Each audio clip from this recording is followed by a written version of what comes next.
generally, I would say the globalization has not been too negative to small-scale farmers.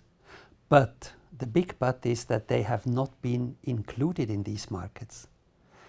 They were subsistence. They were left on their own. They had to produce their own. A little surplus was taken away, taxed away, but otherwise they were not really included in these global markets.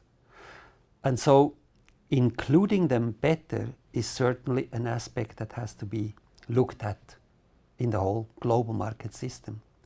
But of course, there are many negative aspects as well, like protecting our northern markets, agricultural markets particular, has not helped farmers in the developing world.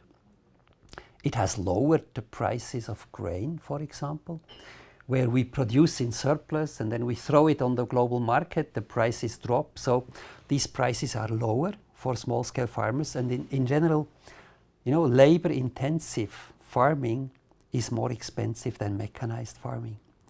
And that has to do with the cheap oil. Oil in general is too cheap. One would not say that easily, but it is too cheap for small-scale farmers who compete with it with their muscles. And you never compete cheap oil with your muscles. Oil is always giving you much more energy per unit than if you work by hand.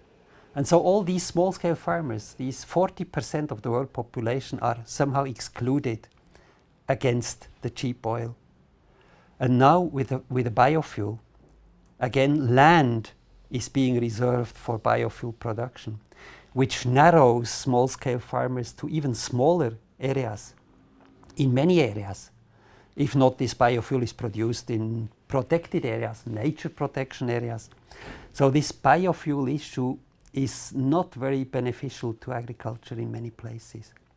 Small-scale farmers will be squeezed even more, so they will be less developing than they could. I think we have to find other solutions for our fossil fuel problem than with biofuel.